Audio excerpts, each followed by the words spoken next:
The cake knife was still in her hand when she said it.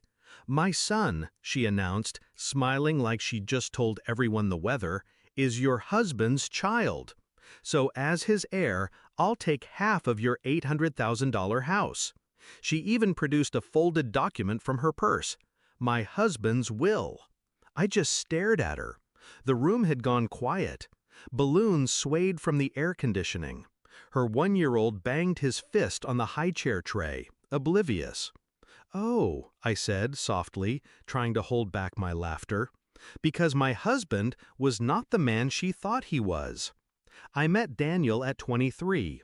He was magnetic in a way that made people lean closer, speak softer. My sister Julia adored him from the start, or so I thought. She was my best friend, my confidant. She helped pick my wedding dress. She held my bouquet when I married him.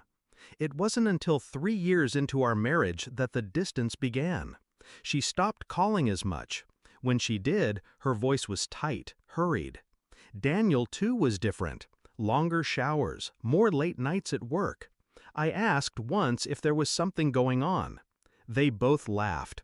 Too hard. The truth came in pieces. A baby photo in Julia's kitchen. The infant's eyes were a mirror of Daniel's. A slip in conversation when she called me by his pet name for me. And then, 6 months before he died, I found the text, "We'll tell her one day. She'll understand." I didn't confront them, not then. Because if you're going to dismantle someone's world, you don't do it in the heat of the moment. You do it slowly, deliberately. When Daniel's cancer diagnosis came, Julia was there for us. She drove him to appointments when I couldn't, sat beside him in the hospital. She thought she was being subtle. She wasn't. He died in spring. The funeral was small, private. Julia wept harder than I did. I watched her, wondering if she was crying for him or for the life she thought she'd inherit. 2 weeks later, she invited me to her son's first birthday. I knew what was coming. She'd waited for the right audience. Family, friends, people who would witness my humiliation. She thought she was walking into a scene where she would control the script. Instead, she walked into mine. I took the will from her hand and read it slowly, my face unreadable. The signature was real. The bequests were real. Half the house to be split between his children, except Daniel had no biological children. Not anymore. A month before his death, while he was heavily medicated, I'd convinced him, gently, quietly, to take a DNA test.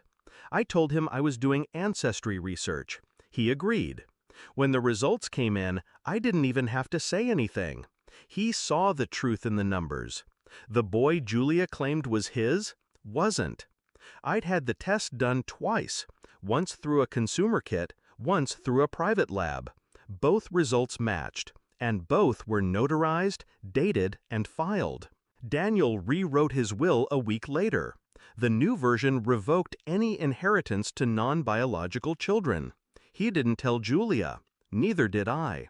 So when she handed me that old will, I almost pitied her. Almost. I set it down on the table between the party favors and the untouched slices of cake. "Julia," I said, keeping my voice light, "you should have done your homework." Her smile faltered. "You don't," she began.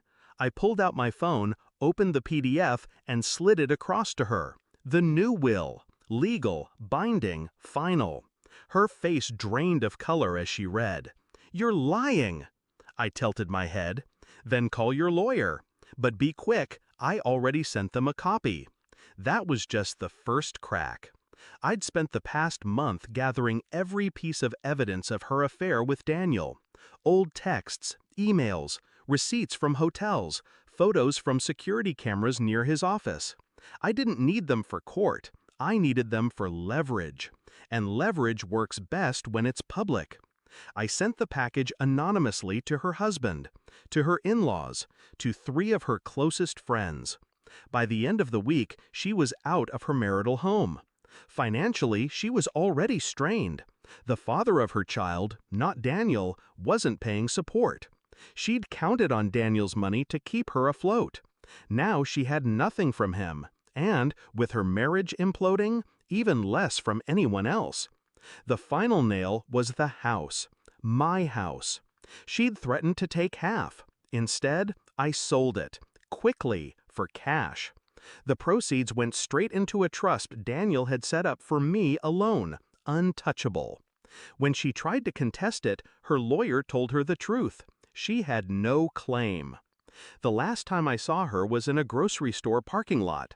She was thinner, her hair unkempt. She spotted me, hesitated, then walked over. "You ruined me," she said. I looked at her for a long moment. "No," I said. "You did that yourself. I just made sure you couldn't take me down with you." Revenge didn't bring me joy. It brought me clarity. Julia had always been capable of betrayal. I just refused.